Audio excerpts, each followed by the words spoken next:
the living shit out of the Indiana Fever. So Indiana Fever, and it's been my belief that they will freaking fire everyone. And I do believe this. So if you're a Fever fan and you're hoping they'll keep Caitlin Clark, it's my belief that when push comes to shove, there's no way they can let her get away. They will fire everybody and start over. That's my belief. I cannot imagine the level of fumbling the bag that would have to be done. When Gatorade tried to ride the Caitlin Clark wave, they forgot one tiny detail. She's the one making the tide. The result? A PR meltdown with a splash of electrolytes. The WNBA thought they were setting up a slam dunk, but it turned into an air ball straight into a dumpster fire. And just wait until you hear what fans are saying. Fever management might want to brace themselves for this poll. Oh, and Caitlin? She just casually pulled in $660,000 like it's lunch money. Buckle up. This one's pure chaos. Clark meant to the WNBA? Everything. She's changed the dynamic and history forever for women. I see a lot of young girls here today, and I see how inspired they are, and she's even gotten me back into basketball. I think she has brought attention. She did it for us. We had never watched, and we have become big fans. I don't think her contributions have been extreme as what people think they are. I think the league in itself has been getting better, and that's really what we should be focusing on. I think she's brought a lot of attention to the WNBA, and it's needed. I think it's great. I actually grew up watching the WNBA, so it's really exciting to see a resurgence. It meant everything. I never watched it before. As Caitlin leaves the Fever, so do I, and that's not a quiet opinion anymore. It's a movement. Caitlin Clark isn't just in the WNBA. She is the WNBA for a whole new generation of fans who couldn't have told you what a Fever was half a year ago. At this rate, Indiana might want to call up a custody lawyer, because when this split happens, Caitlin's taking half the fan base with her. And there's enough votes here. This is a good test to see how bad this would be. Swag put this out, and it's starting to make the rounds. I voted.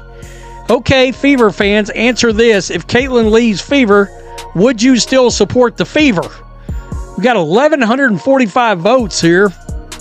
Nope, my bags are packed is far and away leading. These aren't casual fans. They're diehards, converted, baptized, and fully devoted members of the Church of Caitlin. Zip codes? Irrelevant. Team colors? Optional. Caitlin is the brand. Her jersey isn't a uniform, it's a GPS, and wherever she goes, they follow. The loyalty doesn't belong to Indiana, it belongs to her. The rest of the roster? Sure, they get respect. But let's be real, the congregation only stands when Caitlin steps on the court. All for letting her cook. Me dinner. I'm buying Powerade stock. Is it a play on like women shouldn't? No, they didn't do it on purpose. There's no way. How you came up with this and not in the back of your minds like, oh, they're just gonna be like, oh, it's women. She just needs to cook. Didn't think about that in the PR room. Look, I'm a big advocate of. But when the lights fade and it comes down to choosing between the franchise and the phenom who made you care in the first place, there's really no debate. It's Caitlin Clark or nothing. Fever fans can feel it slipping, and the sweat isn't because she's struggling. Far from it. She's doing exactly what she was drafted to do. Driving ratings, selling out arenas, and turning this once-forgotten franchise into something that actually looks like professional basketball. The only catch. The one person who still hasn't seemed to notice might just be her own coach. Listen, NBA players make 50% of revenues. WNBA players make 9%. And now the merch sales are up 500% and attendance is up, 40%. So they're going to get a raise. There's no question. And I don't really care that the previous 25 years, they didn't make a lot of money or lost money. I don't care. They're in the middle of a negotiation and they're on a heater. So it doesn't really matter. I've said this before. I made an investment for 5 years and it lost money. And I got about 6 months left in the investment. And in the last 6 months, they started making cash. I'm not bailing on the investment. I want to finally get my money back.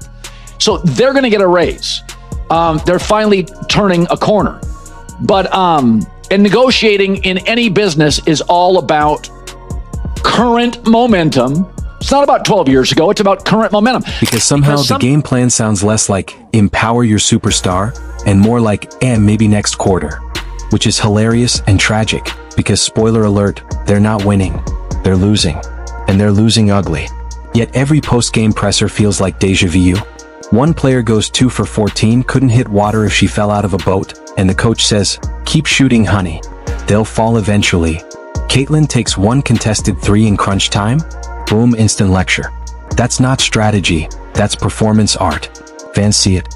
They're not blind, and they're not sticking around to watch a slow-motion sabotage of the only reason they bought tickets in the first place.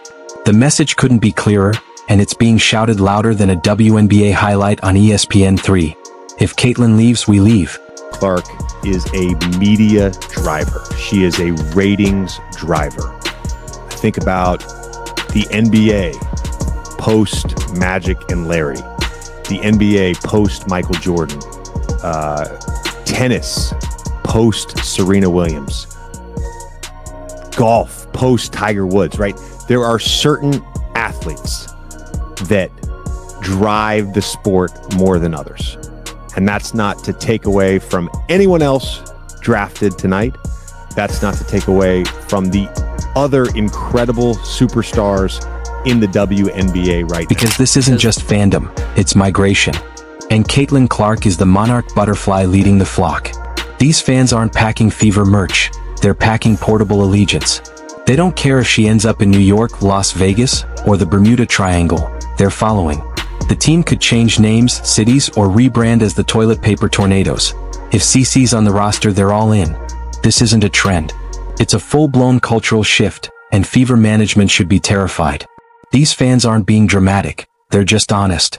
Caitlyn is the reason they even gave the WNBA a shot. It wasn't slick marketing campaigns or catchy highlight reels. It was one kid from Iowa with Steph Curry range, elite court vision, and the charisma of a late-night host. She made women's basketball must-see TV. Now imagine voluntarily sidelining that. It's like striking gold and then deciding to pave over the mine to build a strip mall. It makes zero sense, and the investors, aka the fans, are furious. And sure, they respect the rest of the team. Nobody's trying to erase them. But let's be real, the franchise's heartbeat wears number 22. T-shirts don't bother me. But why do you take a shot at the Golden Goose, Caitlyn Clark? You guys were flying before she arrived on one of those airlines that made you pay for a cup of water. One of those airlines that is the planes are the color of a highlighter. Now you're flying private. Okay, if you're in a band and you're staying at the Motel 6 and you add a band member and now you're at the Ritz-Carlton, keep your issues to yourself. The worst part is starting to feel intentional, like there's some twisted logic running behind the curtain. Keep the rookie humble. Don't let her get too big. Make sure the veterans get their touches, even if their shooting percentage looks more like Powerball odds than a stat line. Meanwhile, fans are shouting, "Just let her cook." But every time she heats up, someone yanks the pan off the burner. Add in the awkward body language, the icy pressers, and the baffling late-game calls, and suddenly Caitlyn Clark's fan base isn't just loyal, they're furious. They feel duped. Because you can't plaster her face across every brand from Gatorade to garden hoses, call her the savior of the league, and then treat her like a glorified decoy once the ball tips. That's not strategy, that's slow-motion sabotage. And if she walks, it's not complicated. The WNBA faces the biggest fan exodus since Netflix went binge mode. 1 minute, you're playing to sold-out crowds and record-breaking viewership. The next, it's empty seats, echoing arenas, and American Ninja Warrior quietly outdrawing your primetime slot.